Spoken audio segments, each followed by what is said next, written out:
ನಮಸ್ತೆ, ನಾನು ನಿಮ್ಮ Pushpanjali. Welcome back to my channel. ಇವತ್ತು ಬೆಳಿಗ್ಗೆ ಪಾವನಿನೇ ಟಿಫನ್ ಎಲ್ಲ ಮಾಡ್ತಿದ್ದಾಳೆ. ಇವತ್ತು ಬೆಳಿಗ್ಗೆ ಅಂತಂದ್ರೆ ತಪ್ಪಾಗತ್ತೆ ಆಕ್ಚುಲಿ. ಅಂದ್ರೆ ಏನಾಗಿದೆ ಅಂದ್ರೆ ಪಾವನಿ ಕಾಲೇಜ್ ಮುಗ್ದಾಗಿಂದ ಆಲ್ಮೋಸ್ಟ್ ಆಲ್ ಅವಳೇ ಮಾಡ್ತಿದ್ದಾಳೆ. ನಾನು ಎಷ್ಟೋ ಸತಿ ಮಿನಿ ಬ್ಲಾಗ್ಸ್ ಅಲ್ಲೆಲ್ಲ ಹೇಳಿದ್ದೀನಿ.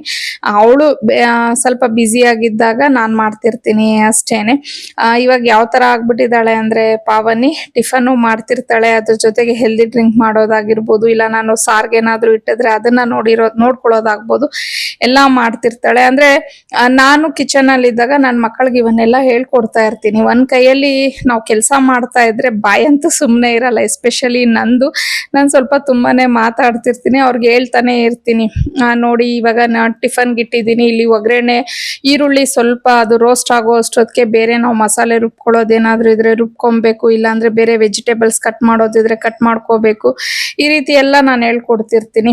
ಯಾಕೆ ಅಂತಂದ್ರೆ ಇವಾಗ ನೋಡಿ ನಮ್ಮ ಮನೆಯವರು 9 ಗಂಟೆ ಅಷ್ಟೊತ್ತಿಗೆ ಆಫೀಸ್ಗೆ ಹೋಗ್ಬೇಕು. ಯೂಶುವಲಿ ನಿಮ್ಗೆಲ್ಲ ಗೊತ್ತೇ ಇರತ್ತೆ, ಅಡುಗೆ ಮತ್ತೆ ಟಿಫನ್ ಎಲ್ಲ ರೆಡಿ ಮಾಡ್ತೀನಿ. ಮತ್ತೆ ಅದ್ರ ಜೊತೆಗೆ ಹೆಲ್ದಿ ಡ್ರಿಂಕ್ ನೋಡಿರ್ತೀರ. ಇದಲ್ದಿರ ನಮ್ಮ ಮನೆಯವ್ರಿಗೆ ನಾವು ಪ್ರತಿದಿನ ಅಂದ್ರೆ ವಾರದಲ್ಲಿ ಅಟ್ಲೀಸ್ಟ್ ಒಂದು 3 ರಿಂದ 4 ದಿನ ಮೊಟ್ಟೆನ ಕೊಡ್ತೀನಿ. ಹಾಗೇನೆ ಸಲಾಡ್ ಅನ್ನೋದು ಇರತ್ತೆ, ಮತ್ತೆ ಮಜ್ಜಿಗೆ, ಅಂದ್ರೆ ಈಗ ಬೇಸಿಗೆಗಾಲದಲ್ಲಾದ್ರೆ ಮಜ್ಜಿಗೆ ಇರೋದು, ಈ ತರ ಎಲ್ಲ ಇರತ್ತೆ ಅವ್ರಿಗೆ. ಸೊ ಅಷ್ಟನ್ನ ನಾನು 9 ಗಂಟೆ ಅಷ್ಟೊತ್ತಿಗೆ ಮಾಡ್ಬೇಕಾಗತ್ತೆ ಕಿಚನ್ ಅಲ್ಲಿ.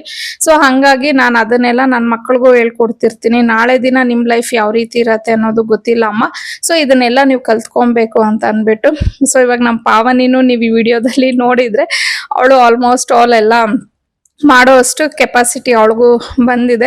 ಇನ್ನ ಕೆಲವ್ರು ಹೇಳ್ತಿರ್ತಾರೆ, ನಿಮ್ ಮಕ್ಕಳನ್ನ ನೋಡಿದ್ರೆ ಪಾಪ ಅನ್ಸುತ್ತೆ ಎಲ್ಲ, ಅಂದ್ರೆ ಪಾಪ ಈ ಏಜ್ಗೆ ಎಲ್ಲ ಮಾಡ್ತಾರೆ ಅಂತ. ಆದ್ರೆ ನನ್ಗೆ ನಿಜವಾಗ್ಲೂ ಪಾಪ ಅಂತ ಖಂಡಿತ ಅನ್ಸೋದಿಲ್ಲ. ಮತ್ತೆ ಅವ್ರೇನು ಅಷ್ಟೊಂದು ಚಿಕ್ಕ ಹುಡುಗ್ರಲ್ಲ ಇವೆಲ್ಲ ಮಾಡಬಾರ್ದು ಅನ್ನೋದಕ್ಕೆ. ಆಲ್ಮೋಸ್ಟ್ ಆಲ್ ಅವರು ದೊಡ್ಡವರಾಗಿದ್ದಾರೆ, ಅವ್ರು ಮಾಡ್ಬೇಕು ಅಂತಾನೆ ನಾನು ಹೇಳ್ತೀನಿ. ಇದು ರೂಢ್ ಅಂತ ಅನ್ನಿಸ್ಬೋದು, ಬಟ್ ಖಂಡಿತ ಇಲ್ಲ. ಯಾಕಂದ್ರೆ ನಾನು ನನ್ನ ಮಕ್ಕಳಿಗೆ ಒಂದು ಲೈಫ್ ಲೆಸನ್ಸ್ ಅನ್ನ ಹೇಳ್ಕೊಡ್ಬೇಕು ಅಂತ ಹೇಳಿ ಅನ್ಸುತ್ತೆ. ಬಿಕಾಸ್ ಪ್ರತಿದಿನ ಒಂದೇ ಸಮ ನಿಜವಾಗ್ಲೂ ಇರೋದಿಲ್ಲ. ಒಂದೊಂದ್ ದಿನ ಒಂದೊಂದ್ ತರ ಇರತ್ತೆ ಜೀವನ ಅನ್ನೋದು. ಇವತ್ತಿರೋದು ನಾಳೆ ಇರುತ್ತೋ ಇಲ್ವೋ ಗೊತ್ತಿಲ್ಲ, ಪ್ಲಸ್ ಇವತ್ತಿರೋರು ನಾಳೆ ಇರ್ತೀವೋ ಇಲ್ವೋ ಅನ್ನೋದು ನಮ್ಗೆ ಗೊತ್ತಿಲ್ಲ. ನಾನು ಯಾವಾಗ್ಲೂ ಅದನ್ನೇ ನನ್ನ ಮಕ್ಕಳಿಗೆ ಹೇಳ್ತೀನಿ, ನಾನು ಇರ್ಲಿ ಇಲ್ದೇ ಇರ್ಲಿ ಸೆಲ್ಫ್ ಡಿಪೆಂಡ್ ಆಗ್ಬೇಕು. ನೀವು ಯಾರ ಮೇಲೂ ಡಿಪೆಂಡ್ ಆಗ್ಬಾರ್ದು, ನಿಮಗ್ ನೀವು ನೋಡ್ಕೋಬೇಕು ಅನ್ನೋದನ್ನ ನಾನು ಈ ತರ ಒಂದು ಹೇಳ್ಕೊಡ್ತಿರ್ತೀನಿ. ಮತ್ತೆ ಕೆಲವು ಸತಿ ಏನಾಗುತ್ತೆ ಅಂದ್ರೆ ಲೈಫ್ ಅಲ್ಲಿ ಮೇ ಬಿ ನಿಮ್ಗೆ ಬೋರ್ ಆಗ್ಬೋದು. ಬೋರ್ ಅನ್ಸಿದ್ರೆ ದಯವಿಟ್ಟು ಸ್ಕ್ರೋಲ್ ಮಾಡ್ಬಿಡಿ ಈ ವಿಡಿಯೋನ. ನಾನು ಹಾಗೆ ಕೆಲಸ ಮಾಡ್ತಾ ಕೆಲವೊಂದು ವಿಚಾರಗಳನ್ನ ಶೇರ್ ಮಾಡ್ತೀನಿ. ಅಂದ್ರೆ ಯಾವುದೋ ಅಂತಲ್ಲ, ನನ್ನ ಲೈಫಲ್ಲಿ ಕೆಲವೊಂದು ವಿಚಾರಗಳನ್ನ ನೋಡಿ. ಯಾವಾಗ್ಲೂ ಅಷ್ಟೇ ಜೀವನ ನಾವು ಅನ್ಕೊಂಡಂಗೆ ಖಂಡಿತ ಇರೋದಿಲ್ಲ. ನಾವೇನ್ ಅನ್ಕೊಳಲ್ವೋ ಅದೇ ತರ ಇರತ್ತೆ. ಈಗ ನನ್ನ ಲೈಫನ್ನ ನೋಡಿದ್ರೆ ಮೊನ್ನೆ ಯಾರೋ ಒಬ್ರು ಹೇಳ್ತಾ ಇದ್ರು, ನಿಮ್ ಲೈಫ್ ತುಂಬಾ ಚೆನ್ನಾಗಿದೆ, ನೀವು ತುಂಬಾ ಚೆನ್ನಾಗಿದ್ದೀರಾ ಅಂತ ಹೇಳಿ. ಖಂಡಿತ ಇವತ್ತು ನಾನು ಚೆನ್ನಾಗಿದ್ದೀನಿ, ಇಲ್ಲ ಅಂತ ನಾನು ಹೇಳೋದೇ ಇಲ್ಲ. ಆದ್ರೆ ಅಂದ್ರೆ ನಮ್ಮ ಲೈಫನ್ನ ಹಿಂದೆ ತಿರುಗಿ ನೋಡಿದಾಗ ಕೆಲವು ಸತಿ ತುಂಬಾ ಹಾರ್ಡ್ ವರ್ಕ್ ಮಾಡಿರೋದು, ಅಂದ್ರೆ ನಾವು ತುಂಬಾ ಫೇಸ್ ಮಾಡಿರೋ ಅಂತ ದಿನಗಳು ತುಂಬಾನೇ ಇದೆ.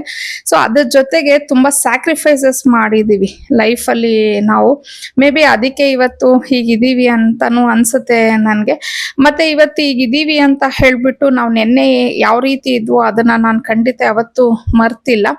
ನಮ್ ಲೈಫ್ ಅಂದ್ರೆ ಸ್ಪೆಷಲಿ ಈಗ ನಂದು ನನ್ನ ಹಸ್ಬೆಂಡ್ದು ನಮ್ ಲೈಫ್ ಶುರುವಾದಾಗ ಹೊಸದಾಗಿ ನಾವು ನಮ್ಮ ಒಂದು ಜೀವನನ ಕಟ್ಕೊಂಡಾಗ ಜಸ್ಟ್ ನಮ್ಮ ಮನೆಯವ್ರ ಜೋಬಲ್ಲಿ 500 ರೂಪಾಯಿ ಇತ್ತು ಅಷ್ಟೇನೆ. ನನ್ನ ಹತ್ರ ಒಂದು 2000 ರೂಪಾಯಿ ಇತ್ತು. ಅಂದ್ರೆ ಅಮ್ಮ ಅಂದ್ರೆ ಈಗ ಮದ್ವೆ ಆಗೋದ್ಮೇಲೆ ಅಮ್ಮ ನಮ್ಮನ್ನ ನೋಡಕ್ ಬರೋರಲ್ವಾ ನನ್ನನ್ನ, ಅವಾಗ ಬಂದಾಗ ಹೋದಾಗ ಅಮ್ಮ 100 ರೂಪಾಯಿ 200 ರೂಪಾಯಿ, ಅವಾಗ ನಿಜವಾಗ್ಲೂ ಅಮ್ಮ ಅವರು ಅಷ್ಟೊಂದು ಚೆನ್ನಾಗಿರ್ಲಿಲ್ಲ. ಆದ್ರೂನು ಅಮ್ಮನ ಕೈಲಿ ಆದಷ್ಟು 100 ರೂಪಾಯಿನೋ 200 ರೂಪಾಯಿನೋ ನನ್ನ ಕೈಗೆ ಕೊಟ್ಟು ಹೋಗೋರು. ಸೊ ಅದನ್ನ ನಾನು ಕೂಡಿಟ್ಟಿ ಸೊ ನಾವು ಹೆಂಗಸ್ರೆ ಅಷ್ಟಲ್ವಾ, 1 ರೂಪಾಯಿನೂ ಕೂಡಿಡ್ತಾ ಇರ್ತೀವಿ. ಸೊ ಆತರ ಕೂಡಿಟ್ಟು ನಾನು 2,000 ರೂಪಾಯಿನ ಮಾಡ್ಕೊಂಡಿದ್ದೆ. ಸೊ ಆ 2,000 ರೂಪಾಯಿಯನ್ನ ಮತ್ತೆ ನಮ್ಮ ಮನೆಯವ್ರ 500 ರೂಪಾಯಿಂದ ನಮ್ಮ ಒಂದು ಜೀವನ ಅನ್ನೋದು ನಾವು ಶುರು ಮಾಡಿದ್ವಿ. ಸೊ ನನ್ಗೆ ಇವಾಗ್ಲೂ ನೆನಪಿದೆ, ಆ ಒಂದು ಪುಟ್ಟ ಮನೆಯಲ್ಲಿ ಅವತ್ತಿನ ದಿನ ನಾವು ಮಲಗಿದ್ದಾಗ ನಮ್ಮ ಮನೆಯವರು ನನಗೆ ಹೇಳಿದ್ರು, ನೋಡು ತುಂಬಾ ಅವಮಾನಗಳನ್ನ ಸಹಿಸ್ಕೊಂಡ್ಬಿಟ್ಟಿದ್ದೀನಿ ಜೀವನದಲ್ಲಿ ನಾನು, ಬಟ್ ಇವಾಗ ನಾನು ಆ ಅವಮಾನಗಳನ್ನೆಲ್ಲ ಮೆಟ್ಟಿ ನಿಲ್ಬೇಕು, ಅದಕ್ಕೆ ನಿನ್ ಸಪೋರ್ಟ್ ನನಗ್ ಬೇಕಮ್ಮ. ಏನಿಲ್ಲ, ಇವಾಗ ನಿನ್ಗೆ 2 ಚಾನ್ಸ್ ಕೊಡ್ತೀನಿ ನಾನು. ಒಂದು, ನಾನು ಯಾವಾಗ್ಲೂ ನಿನ್ ಜೊತೆನೆ ಇರ್ತೀನಿ, ನಿನ್ನ ಇದ್ರಲ್ಲೇ ಇರ್ತೀನಿ, ಬಟ್ ನಿನ್ ಲೈಫ್ ಸ್ಟೈಲು ಇವಾಗ ಈ ಮನೇಲಿ ಏನಿದೆ ಇಷ್ಟೇ ಇರತ್ತೆ. ಅದೇ ನೀನ್ ನನ್ಗೆ ನಿನ್ ಟೈಮ್ನ ನನಗ್ ಕೊಟ್ಟಿದ್ಯಾ ಅಂತ ಅಂದ್ರೆ ನಿನ್ನ ಲೈಫ್ ಸ್ಟೈಲ್ನ ನಾನು ಚೇಂಜ್ ಮಾಡ್ತೀನಿ. ಪ್ಲಸ್ ಅವಾಗ ಇನ್ನೂ ಪಾವನಿ ಹುಟ್ಟಿರ್ಲಿಲ್ಲ, ಹನಿ ಇನ್ನೂ 1 ವರ್ಷದ ಮಗು. ಸೊ ನಿನ್ನ ಮತ್ತೆ ಹನಿನ ನಾನು ತುಂಬ ಚೆನ್ನಾಗಿ ನೋಡ್ಕೋಬೇಕು, ನಿಮ್ಮ ಲೈಫ್ ಸ್ಟೈಲ್ನ ನಾನು ಚೇಂಜ್ ಮಾಡಬೇಕು. ಅದಕ್ಕೆ ನೀನು ಸ್ವಲ್ಪ ಸ್ಯಾಕ್ರಿಫೈಸಸ್ ಮಾಡಬೇಕು. ಅಂದರೆ ನನ್ನನ್ನು ಹೊರಗಡೆ ಬಿಡಬೇಕು, ನೀನು ಯಾವಾಗಲೂ ಟೈಮ್ ಕರೆಕ್ಟಾಗಿ ಮನೆಗೆ ಬನ್ನಿ, ನನ್ನ ಜೊತೆಲೇ ಇರಿ, ಇವೆಲ್ಲ ನೀನು ನನ್ನನ್ನು ಕೇಳಬಾರ್ದು ಅಂತ ಹೇಳಿ ಅವತ್ತು ನೈಟ್ ನನಗೆ ಹೇಳಿದ್ರು. ನನಗೂ ಅವಾಗ ಚಿಕ್ಕ ವಯಸ್ಸೇ, ಜಸ್ಟ್ ಅವಾಗ ನಾನು ಎಷ್ಟು ಒಂದು 19 ವರ್ಷ 20 ವರ್ಷ ಇತ್ತೇನೋ ನನಗೆ. ಓಕೆ ಆಯ್ತು ಅಂತ ಹೇಳಿ ಒಪ್ಕೊಂಡ್ಬಿಟ್ಟೆ. ಆಮೇಲೆ ಎಷ್ಟೋ ದಿನಗಳು ನಾನು ಕಣ್ಣೀರು ಹಾಕಿದ್ದೀನಿ. ಬಿಕಾಸ್ ಈಚೆ ಬಂದು ನೋಡಿದಾಗ, ಅಂದ್ರೆ ಅವಾಗ ನನಗೂ ಇನ್ನು 20 ವರ್ಷ ಅಂದ್ರೆ ನೀವು ಇಮ್ಯಾಜಿನ್ ಮಾಡ್ಕೊಳ್ಳಿ, ಬೇರೆ ಗಂಡ ಹೆಂಡತಿ ಗಾಡೀಲಿ ಹೋಗ್ಬೇಕಾದ್ರೆ ಎಲ್ಲಾರು ಅಲ್ಲಿ ಇಲ್ಲಿ ಹೋಗ್ತಿದ್ದಾಗ ತುಂಬಾ ಫೀಲ್ ಆಗ್ತಿದೆ, ನಮ್ಮ ಮನೆಯವ್ರು ನನ್ಗೆ ಟೈಮ್ ಕೊಡ್ತಿಲ್ಲ ಅಂತ ಹೇಳ್ಬಿಟ್ಟು.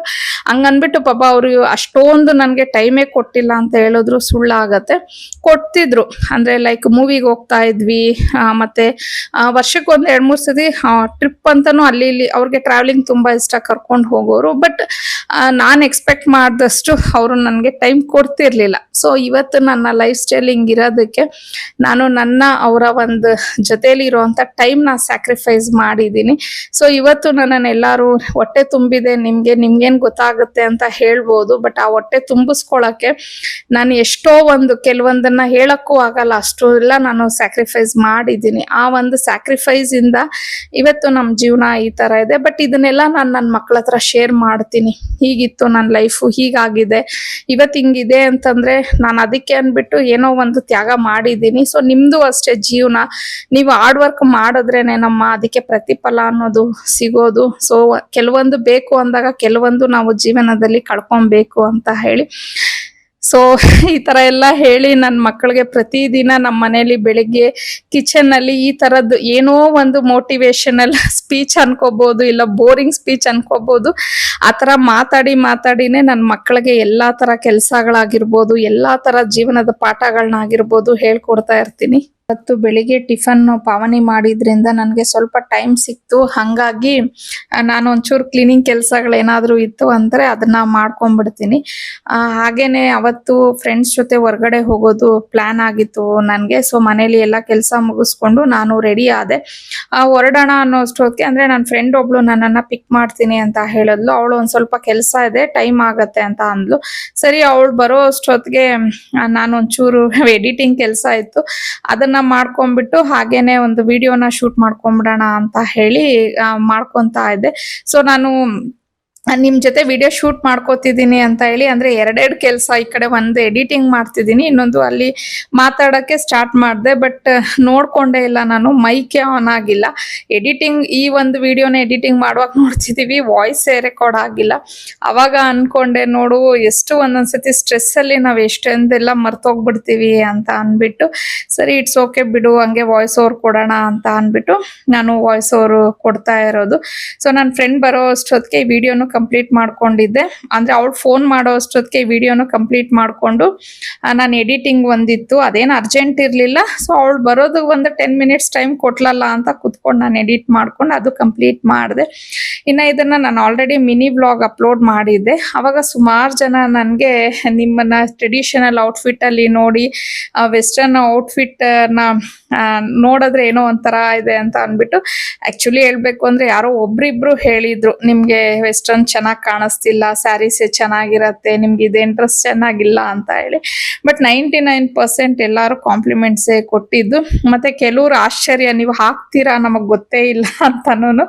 ಆಕ್ಚುಲಿ ನಾನು ಹಾಕ್ತೀನಿ, ಈವನ್ ರಾತ್ರಿ ಹೊತ್ತು ನಾನು ತುಂಬಾ ಸತಿ ಹೇಳಿದ್ದೀನಿ, ನಾನು ನೈಟೀಸ್ ಹಾಕೋದಿಲ್ಲ, ಬಟ್ ನೈಟ್ ಮಲಗುವಾಗ ನಾನು ಟಿ ಶರ್ಟ್ ಪ್ಯಾಂಟ್ ಆ ಟೈಪ್ ಹಾಕೊಳ್ಳೋದು. ಆದರೆ ನಾನು ಅದನ್ನ ಯಾವತ್ತೂ ವಿಡಿಯೋದಲ್ಲಿ ಶೇರ್ ಮಾಡ್ಕೊಂಡಿಲ್ಲ ಅಷ್ಟೇನೆ. ವೆಸ್ಟರ್ನ್ ವೇರು ನಾನು ಎಲ್ಲ ಥರನೂ ಹಾಕೋತೀನಿ. ಅಂದರೆ ನಮ್ಮ ಮನೆಯವ್ರಿಗೆ ಸಿಕ್ಕಾಪಟ್ಟೆ ಇಷ್ಟ ಆಗುತ್ತೆ ನಾನು ವೆಸ್ಟರ್ನ್ ವೇರ್ ಹಾಕೊಳ್ಳೋದು. ಬಟ್ ನನಗೆ ಪರ್ಸ್ನಲಿ ನನಗೆ ಸೀರೆಗಳೇ ಇಷ್ಟ ಆಗುತ್ತೆ. ನಾನು ಎಲ್ಲೇ ಹೋಗ್ಲಿ ಶಾಪಿಂಗ್ ಹೋದ್ರೆ ನಾನು ಫಸ್ಟು ನಂದೆಲ್ಲ ಸೀರೆನೇ ನೋಡೋಕೆ ಇಷ್ಟಪಡ್ತೀನಿ. ಆದರೆ ನಮ್ಮ ಮನೆಯವ್ರ ಜೊತೆ ಶಾಪಿಂಗ್ ಹೋದ್ರೆ ಅವರು ನನಗೆ ಸೀರೆ ಕೊಡ್ಸೋದಕ್ಕೆ ಇಷ್ಟಪಡೋದಿಲ್ಲ. ಅವ್ರು ಅದೇ ಹೇಳ್ತಿರ್ತಾರೆ, ನೀನು ಯಾವಾಗಲೂ ಸೀರೆಗಳೇ ತಗೋತೀಯಾ, ನನ್ನ ಜೊತೆ ಬಂದರೆ ನೀನು ಸೀರೆ ನೋಡಲೇಬೇಡ ಅಂದ್ಬಿಟ್ಟು.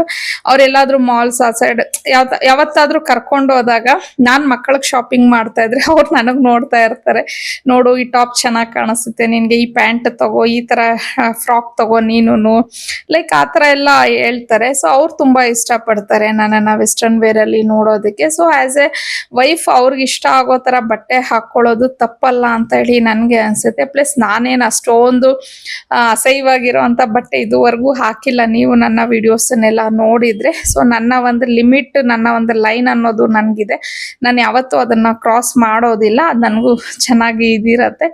ಸೊ ಕೆಲವ್ರು ಇಷ್ಟಪಡ್ತಾರೆ ನನ್ನ ವೆಸ್ಟರ್ನಲ್ಲಿ ನೋಡೋದಕ್ಕೆ. ಎಸ್ಪೆಷಲಿ ನಾನು ಯಾವಾಗಲೂ ಅಷ್ಟೇ ವೆಸ್ಟರ್ನ್ ಡ್ರೆಸ್ ಏನಾದರೂ ಹಾಕ್ಕೊಳ್ಳೋದು ನಮ್ಮ ಮನೆಯವ್ರ ಖುಷಿಗೆ ಹಾಕೋತಿರ್ತೀನಿ. ಅವ್ರಿಗೆ ಸಿಕ್ಕಾಪಟ್ಟೆ ಖುಷಿ ಪಡ್ತಾರೆ ನಾನು ಹಾಕ್ಕೊಂಡ್ರೆ. ಪ್ಲಸ್ ನನ್ನ ಮಕ್ಕಳು ಅವರು ಅಷ್ಟೇ ತುಂಬ ಇಷ್ಟಪಡ್ತಾರೆ. ಬಟ್ ನನಗೆ ಪರ್ಸ್ನಲಿ ನಾನು ಸೀರೆಯಲ್ಲಿ ತುಂಬ ಚೆನ್ನಾಗಿರ್ತೀನಿ, ಮತ್ತು ಸೀರೆನೇ ನನಗೆ ಕಂಫರ್ಟೇಬಲ್ ಅಂತ ಅನಿಸುತ್ತೆ. ಬಟ್ ಆದರೂ ಫ್ಯಾಮಿಲಿಗೋಸ್ಕರ ಕೆಲವು ಸತಿ ನಾವು ಈ ಥರ ಎಲ್ಲ ಹಾಕ್ಕೊಬೇಕಾಗತ್ತೆ.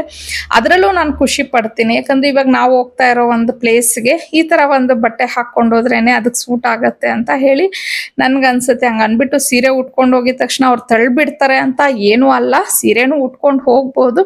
ಬಟ್ ಕೆಲವೊಂದು ಪ್ಲೇಸಸ್ಗೆ ಕೆಲವೊಂದು ಥರ ಬಟ್ಟೆ, ಅಂದರೆ ಅಟ್ಲೀಸ್ಟ್ ಮನೇಲಿದ್ದಾಗಂತೂ ಇವಾಗ ಹಾಕೊಳ್ಳಲ್ಲ ಅಲ್ವಾ. ಸೊ ತಗೊಂಡು ಸುಮ್ಮನೆ ವಾರ್ಡ್ರೋಬಲ್ಲಿ ಇಟ್ಟು ವೇಸ್ಟ್ ಆಗುತ್ತೆ, ಹಿಂಗಾದ್ರೂ ಹೋದಾಗ ಹಾಕೊಳ್ಳೋಣ ಅನ್ನೋ ಇದಕ್ಕೆ ಹಾಕೊಳ್ತಿರ್ತೀನಿ ಅಷ್ಟೇನೆ ನಾನು. ಇನ್ನು ಅಲ್ಲಿ ಆ್ಯಕ್ಚುಲಿ ಅವತ್ತು ನಾವು ಪ್ಲ್ಯಾನ್ ಮಾಡಿದ್ದು ಫ್ರೆಂಡ್ಸ್ ಜೊತೆ ಎಲ್ಲ ಲಂಚ್ಗೆ ಹೋಗೋಣ ಅಂತ ಹೇಳ್ಬಿಟ್ಟು. ಅಂದರೆ ಒಂದು 2 days ಬಿಫೋರ್ ಮಾತಾಡ್ಕೊಂಡಿದ್ವಿ. ನನ್ನ ಒಂದು ಫ್ರೆಂಡ್ ಅಲ್ಲಿ ಟೇಬಲ್ ಆಲ್ರೆಡಿ ಬುಕ್ ಮಾಡಿದ್ಲು. ಸರಿ, ಆಮೇಲೆ ಇವಳು ಅದೇ ನಾನು ಯಾರಿಗೂ ವೇಟ್ ಮಾಡ್ತಿದ್ನಲ್ಲ ಆ ಫ್ರೆಂಡ್ ಬಂದ್ಲು. ಸೊ ಜೊತೆಲೆಲ್ಲ ಹೋದ್ವಿ. ಚೆನ್ನಾಗಿತ್ತು, ತುಂಬ ಚೆನ್ನಾಗಿತ್ತು. ಆ ಪ್ಲೇಸ್ಗೆ ನಾನು ಫಸ್ಟ್ ಹೋಗಿದ್ದು. ಆಂಬಿಯನ್ಸ್ ತುಂಬ ಚೆನ್ನಾಗಿತ್ತು. ನಾನು ಆಲ್ರೆಡಿ ಮಿನಿ ವ್ಲಾಗಲ್ಲೂ ಅದ್ರ ಬಗ್ಗೆ ಮೆನ್ಷನ್ ಮಾಡಿದ್ದೆ. ಬಟ್ ಫುಡ್ಡು ತುಂಬ ಕಾಸ್ಟ್ಲಿ ಅನ್ನಿಸ್ತು ನನಗೆ. ಬಟ್ ಅವರ ಅಲ್ಲಿ ಏನು ಆಂಬಿಯನ್ಸ್ಗೆ ತಕ್ಕಾಗೆ ಅವರು ಪ್ರೈಸ್ ಇಟ್ಟಿರ್ತಾರೆ, ಅದನ್ನು ನಾವೇನೂ ಮಾಡೋಕ್ಕಾಗಲ್ಲ. ಬಟ್ ಇಲ್ಲಿ ನನಗೆ ಪ್ರೈಸ್ ನಾನು ಏನು ಕೊಟ್ಟೆ ಅನ್ನೋದಕ್ಕಿಂತ ರಿಟರ್ನ್ ನನಗೆ ಏನು ಬಂತು ಅನ್ನೋದು ನಾನು ಯೋಚನೆ ಮಾಡ್ತೀನಿ.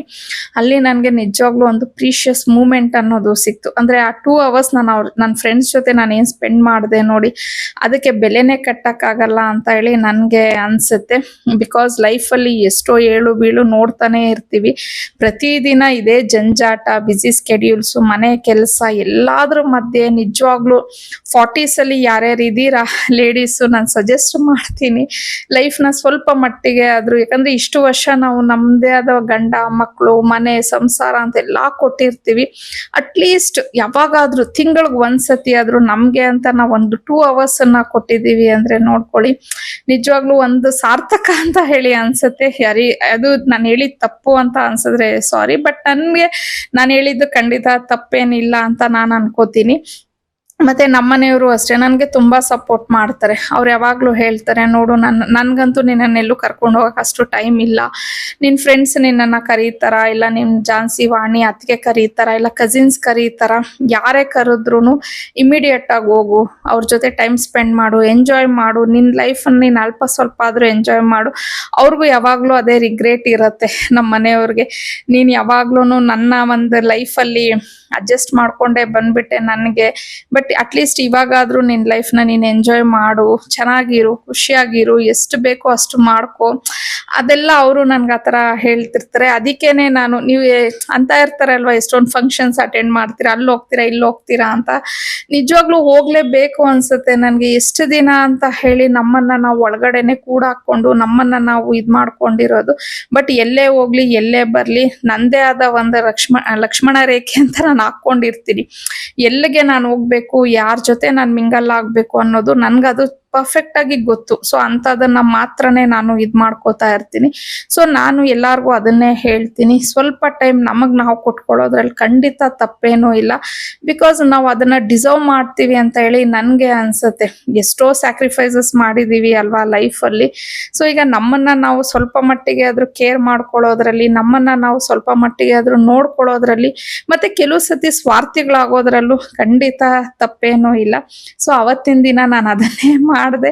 ಎಷ್ಟೇ ಬ್ಯುಸಿ ಇದ್ರೂನು, ಏನೇ ಆದ್ರೂನು ಸ್ವಲ್ಪ ಮಟ್ಟಿಗೆ ಟೈಮ್ ಮಾಡ್ಕೊಂಡು ನನ್ನ ಮೂಮೆಂಟ್ ನಾನು ಎಂಜಾಯ್ ಮಾಡಿದೆ ಅಷ್ಟೇ. ಇನ್ನ ಅವತ್ತಿನ ದಿನ ಊಟ ಎಲ್ಲ ಆದ್ಮೇಲೆ ಒಂದ್ ಸ್ವಲ್ಪ ಹೊತ್ತು ಕುತ್ಕೊಂಡು ಅಲ್ಲೇ ಮಾತಾಡ್ತಾ ಇದ್ವಿ. ಜಾಸ್ತಿ ನಿಜವಾಗ್ಲೂ ಏನು ಅಷ್ಟೊಂದು ಶೂಟ್ ಮಾಡ್ಕೊಳಕ್ಕೆ ಆಗ್ಲಿಲ್ಲ ನಮ್ಗೆ. ಅಂದ್ರೆ ಔಟ್ಸೈಡ್ ಹೋದಾಗ ಅಷ್ಟು ಕಂಫರ್ಟಬಲ್ ಇರಲ್ಲ. ಯಾರಾದ್ರೂ ಇದ್ದು ಶೂಟ್ ಮಾಡಿದ್ರೆ ಓಕೆ. ನಾನ್ ಹಂಗೂನು ಅಲ್ಲಿ ಪಾಪ ನನ್ನ ಫ್ರೆಂಡ್ ಒಬ್ಳು ಒಂದು ಗ್ಲಾಸ್ಗೆ, ಅಂದ್ರೆ ಬೇರೆ ಇನ್ನೊಂದು ಟೇಬಲ್ ಮೇಲೆ ಒಂದು ಗ್ಲಾಸ್ಗೆ ಸಪೋರ್ಟ್ ಕೊಟ್ಟು ಒಂದ್ ಸ್ವಲ್ಪ ಹೊತ್ತು ಫೋನ್ ಇಟ್ಟಿದ್ಲು ಅಷ್ಟೇನೆ. ಸೊ ಅದನ್ನೆಲ್ಲ ಮಾಡ್ಕೊಂಡ್ವಿ. ಬಟ್ ಆಗ್ಲೇ ಹೇಳ್ದಂಗೆ ನಿಜವಾಗ್ಲೂ ತುಂಬಾ ಚೆನ್ನಾಗಿತ್ತು. ಬರೋ ಅಷ್ಟೊತ್ತಿಗೆ ಒಂದ್ 4 ಗಂಟೆಗೆಲ್ಲ ಬಂದ್ಬಿಟ್ಟೆ. ಬಿಕಾಸ್ ಅರ್ನಿ ಕಲೆಕ್ಷನ್ ಅಲ್ಲಿ ನನ್ಗೆ ಏನ್ ಪ್ಯಾಕಿಂಗು ಅದೆಲ್ಲ ಇರತ್ತೆ ಕೆಲ್ಸ ಅಂತ ಅನ್ಬಿಟ್ಟು ಬಂದ್ಬಿಟ್ಟೆ. ಸೊ ಒಂದು ಫಂಕ್ಷನ್ ಇತ್ತು, ಅಂದ್ರೆ ನನ್ನ ತಮ್ಮನ ಅವ್ರ ಮನೆಯಲ್ಲಿ ಫಂಕ್ಷನ್ ಇತ್ತು, ಒಂದು ಹೋಟೆಲ್ ಅಲ್ಲಿ ಮಾಡಿದ್ರು. ಸೊ ಅಲ್ಲಿಗೆ ಹೋಗ್ಬೇಕಿತ್ತು. ಹನಿನೂ ಬಂದಿದ್ಲು ಅಲ್ವಾ. ಸೊ ಎಲ್ಲಾರು ಫ್ಯಾಮಿಲಿ ಎಲ್ಲಾರು ಹೋದ್ವಿ. ತುಂಬಾ ಚೆನ್ನಾಗಿತ್ತು. ಅದೇ ಹೇಳದ್ನಲ್ಲ ಆಗ್ಲೇ ಅಗೇನ್ ಇನ್ನ ಅದ್ ರಿಪೀಟ್ ಮಾಡ್ಬೇಕಾಗತ್ತೆ ಅಷ್ಟೇ. ನನ್ಗೆ ಈ ತರ ಫಂಕ್ಷನ್ಸ್, ಫ್ರೆಂಡ್ಸ್ ಎಲ್ಲ ಜೊತೆನೂ ಹೋಗೋದು ತುಂಬಾನೇ ಇಷ್ಟ. ಅಲ್ಲೂ ಅಷ್ಟೇ ವಿಡಿಯೋ ಮಾಡೋದ್ ಬೇಡ ಅಂತ ಹೇಳಿ ಸುಮ್ನೆ ಕುತ್ಕೊಂಡ್ಬಿಟ್ಟಿದೆ. ಬಟ್ ಅಲ್ಲಿ ಫ್ಯಾಮಿಲಿ ಮೆಂಬರ್ಸ್ ಏನೇ ಯಾಕೆ ಇನ್ನೂ ವಿಡಿಯೋನೇ ಮಾಡ್ತಾ ಇಲ್ಲ, ಸುಮ್ನೆ ಇದೆಯಾ, ಮಾಡ್ಕೋ ಅಂತ ಹೇಳ್ತಿದ್ರು. ನಿಜವಾಗ್ಲೂ ನನ್ಗೆ ಕೆಲವು ಫ್ಯಾಮಿಲಿ ಮೆಂಬರ್ಸ್ ತುಂಬಾ ಸಪೋರ್ಟ್ ಮಾಡ್ತಾರೆ. ಎಲ್ಲಾರು ಇಲ್ಲ, ಸೀರಿಯಸ್ಲಿ ಎಲ್ಲಾರ್ ಫ್ಯಾಮಿಲಿಲೂ ಇದ್ದಂಗೆ ನನ್ನ ಫ್ಯಾಮಿಲಿಲೂ ಕೆಲವರು ಹಿಂದೆ ಮುಂದೆ ಬೈಕೋತಾರೆ. ನಾನು ಓಪನ್ ಆಗಿ ಹೇಳ್ತೀನಿ. ಬಟ್ ಆದ್ರೆ 80% ನನ್ಗೆ ತುಂಬಾ ಸಪೋರ್ಟ್ ಮಾಡೋರೇ ಇದ್ದಾರೆ. ಸೊ ಅವರೆಲ್ಲಾರುನು ಮಾಡು ಅಂತ ಹೇಳದ್ಮೇಲೆ ಹಂಗೆ ಒಂದೊಂದು ಕ್ಲಿಪ್ಪಿಂಗ್ಸ್ ತಗೊಂಡೆ ಅಷ್ಟೇನೆ. ಬಟ್ ಅವತ್ತಿನ ದಿನಾನು ಅಷ್ಟೇ ಚೆನ್ನಾಗಿತ್ತು. ಇನ್ನೂ ಇರ್ಬೇಕು ಅಂತ ಅನ್ಕೊಂತಿದ್ದೆ. ಬಟ್ ನಮ್ಮ ಮನೆಯವ್ರನ್ನ ಬೇರೆ ಬಲವಂತ ಮಾಡಿ ಕರ್ಕೊಂಡು ಹೋಗ್ಬಿಟ್ಟೆ. ಅವ್ರು ಅಷ್ಟ್ ಮಾತ್ರ 2 ಅವರ್ ಬಂದಿದ್ದೆ ಹೆಚ್ಚು. ಫೋನ್ ಮೇಲೆ ಫೋನ್ ಬರ್ತಾನೆ ಇತ್ತು. ಸರಿ ಬೇಗ ನಡಿ ಅಂತಿದ್ರು. ಆಮೇಲೆ ಬಂದ್ವಿ ರಿಟರ್ನ್. ಸೊ ಇನ್ನ ಈ ವ್ಲಾಗ್ನ ಇಲ್ಲಿಗೆ ಎಂಡ್ ಮಾಡ್ತಾ ಇದ್ದೀನಿ. ಕೊನೆವರೆಗೂ ನನ್ನ ವ್ಲಾಗ್ನ ನೋಡಿದ್ದಕ್ಕೆ ಥ್ಯಾಂಕ್ ಯು ಸೋ ಮಚ್. ಆದಷ್ಟು ಬೇಗ ಮತ್ತೊಂದು ವ್ಲಾಗ್ ಅಲ್ಲಿ ಭೇಟಿ ಆಗ್ತೀನಿ. ಅಲ್ಲಿವರೆಗೂ ಬಾಯ್, ಸಿ ಯು.